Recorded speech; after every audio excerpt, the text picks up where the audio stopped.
Oh, we're back, and it's a good one.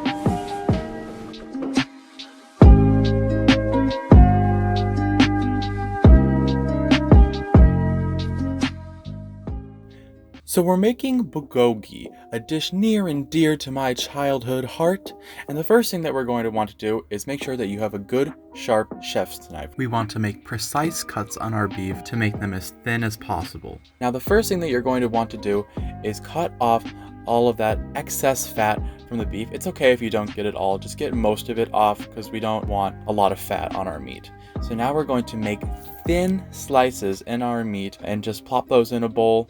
Make sure that you're cutting against the grain of the meat, because if we cut with the grain, it'll shrivel up the meat and it'll get really tough. So make sure that you're cutting against the grain. That'll keep it nice and tender and it will cook up really nicely. Next, we are going to chop up 1/2 of a white or yellow onion. Just get those nice thin cuts and put those in the bowl along with the beef. Now we're going to chop up some green onion, and I know what you're thinking, Aidan, that's not a green onion. I know it's not, it's a chive, because I forgot the green onions. I'm very sorry, I know, scold me bad. You should use green onions and just slice those up really thinly and plop them into the bowl. Now we are going to thinly slice some garlic cloves. We want slices, not minced, and put those in the bowl as well. Our seasonings are going to consist of soy sauce, sesame oil, and brown sugar. And do not be afraid to take off that lid and pour in these seasonings, because we do not want to go light on them. This is a very flavorful dish. I actually had to pretty much double the amount of seasoning that I used in the video, so I'll put some approximate amounts down in the description to help you guys out. Now we are going to kind of sprinkle in some brown sugar. This will help to caramelize the beef. Now we can get in there with our hands and just mix up our whole mixture. Really try and massage in all of those seasonings and flavors. And now we'll just place it in some plastic wrap and set it in the fridge to marinate for at least an hour, but preferably about 3 or 4.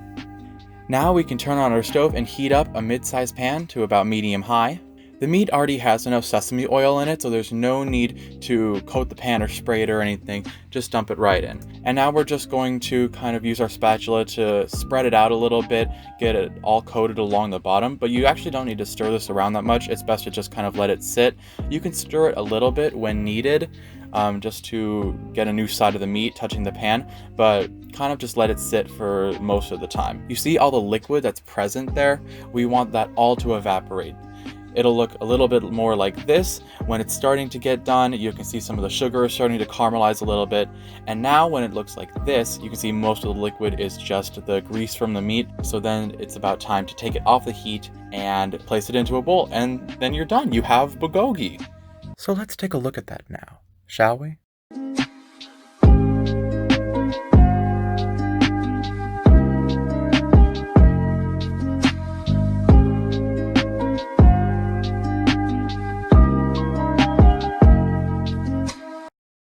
Alright, so we made bulgogi.